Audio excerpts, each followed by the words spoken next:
Hi hello friends, welcome to TNDS சமையல். இன்றைக்கி நம்ம பார்த்திங்கன்னா ஒரு ரொம்ப சிம்பிளாக ஈஸியாக செய்யக்கூடிய மாதிரி ஒரு நாட்டுக்கோழி சிக்கன் கிரேவி தான் செய்ய போகிறோம். இது நம்ம நாட்டுக்கோழியில் மட்டும் இல்லாமல் பாய்லர் கோழியும் இதே மெத்தடில் செஞ்சிங்கனாலும் டேஸ்ட் அருமையாக வரும். இது சப்பாத்தி, சாதம் இதெல்லாம் பிணைஞ்சு சாப்பிட்டா அவ்வளோ அருமையாக இருக்கும். வாங்க எப்படி செய்யலாம்னு பார்க்கலாம். ஒரு கடாயில் 3 டேபிள் ஸ்பூன் ஆயில் விட்டுக்கோங்க. ஆயில் நல்லா சூடான உடனே ஸ்பைசஸ் ஆட் பண்ணிடலாம். 1/2 டேபிள் ஸ்பூன் சோம்பு, 2 ஏலக்காய், 1 மராட்டி மொக்கு, 2 துண்டு பட்டை, 1 அன்னாச்சிப்பூ, ஒரு பிரிஞ்சில் 5லேருந்து 6 கிராம்பு ஆட் பண்ணிவிட்டு ஸ்டவ்வை மீடியம் ஃப்ளேமில் வச்சுக்கோங்க.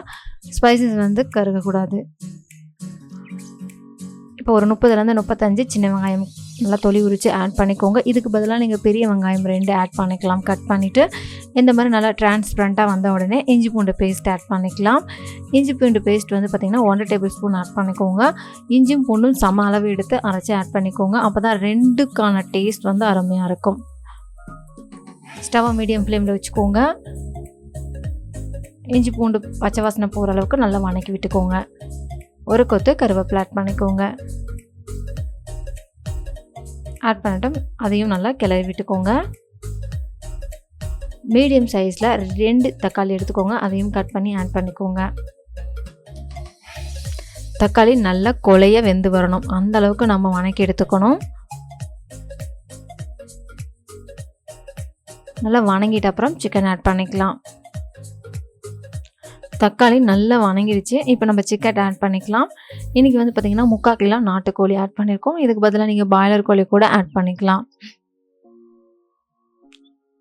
ஆட் பண்ணிவிட்டு நல்லா மிக்ஸ் பண்ணி விட்டுக்கோங்க. நம்ம வெங்காயம் அப்படியே போட்டிருந்தாலும் கடைசியாக கிரேவி இருக்கக்குள்ளே சுத்தமாகவே வெங்காயமே இருக்காது. நல்லா குழஞ்சி சூப்பராக ரெடி ஆயிடும். தேவையான அளவுக்கு சால்ட் ஆட் பண்ணிக்கோங்க. நான் 1 டேபிள் ஸ்பூன் ஆட் பண்ணியிருக்கேன். பத்தலைன்னா நம்ம மறுபடியும் பார்த்து கூட செக் பண்ணி ஆட் பண்ணிக்கலாம். இப்போ எல்லா பக்கமும் மிக்ஸ் ஆகிற மாதிரி மிக்ஸ் பண்ணிவிட்டு மூடி போட்டு வேக விட்டுக்கலாம். தண்ணி எதுவும் ஆட் பண்ண வேண்டியதில்லை. அப்படியே நல்லா தண்ணி விட்டு வெந்து வந்துடும். பாருங்கள், நல்லா தண்ணி விட்டு வணங்கிடுச்சு. இப்போ நமக்கு தேவையான அளவுக்கு நம்ம தண்ணி ஆட் பண்ணிக்கலாம். உங்களுக்கு கிரேவி எந்த அளவுக்கு வேணுமோ அதுக்கு தகுந்த மாதிரி நீங்கள் தண்ணி ஆட் பண்ணிக்கோங்க. இப்போ 1 கப் தண்ணி ஆட் பண்ணியிருக்கேன். நல்லா ஒரு 3/4 பக்கத்துக்கு சிக்கன் நல்லா வெந்து வந்த அப்புறம் மசாலா ஆட் பண்ணிக்கலாம். 1/4 டேபிள் ஸ்பூன் மஞ்சள் தூள் ஆட் பண்ணிக்கோங்க. 1 டேபிள் ஸ்பூன் மல்லித்தூள் ஆட் பண்ணிக்கோங்க.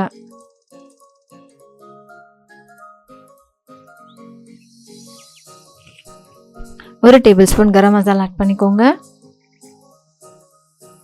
1 tablespoon chicken masala add பண்ணிக்கோங்க. 3/4 டேபிள் ஸ்பூன் கறி மசாலா ஆட் பண்ணிக்கோங்க. 1 டேபிள் ஸ்பூன் காஷ்மீரி மிளகாய் தூள் ஆட் பண்ணிக்கோங்க. இதுக்கு பதிலாக நீங்கள் நார்மல் மிளகாய் தூளை ஆட் பண்ணிக்கலாம். 1 டேபிள் ஸ்பூன் நார்மல் குழம்பு மிளகாய் தூள் ஆட் பண்ணிக்கோங்க. ஃபைனலாக 1/2 டேபிள் ஸ்பூன் சோம்பு பொடி ஆட் பண்ணிக்கோங்க. சோம்பு பொடி ஆட் பண்ணி செஞ்சிங்கன்னா அதனோட மனம் அவ்வளோ அருமையாக இருக்கும். கண்டிப்பாக ட்ரை பண்ணி பாருங்கள். எல்லாத்தையும் நம்ம ஆட் பண்ணிட்டு நல்லா கிளறி விட்டுட்டு ஒரு 15 மினிட்ஸ் மீடியம் ஃப்ளேமில் வச்சுக்கோங்க. நல்லா எண்ணெய் பிரிஞ்சு சூப்பராக வெந்து வந்துடும். அவ்வளோதான், ரெடி ஆகிடுச்சு. பாருங்கள், நல்லா எண்ணெய் பிரிஞ்சு வந்துருச்சு. கிரேவி கன்சிஸ்டன்சிக்கும் நமக்கு கிடச்சிருச்சு. ஃபைனலாக இதில் கொஞ்சம் போல் கொத்தமல்லி தழையை தூவிக்கோங்க.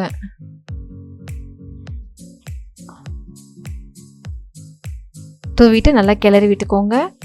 இப்போ ஸ்டவ் ஆஃப் பண்ணிக்கலாம்.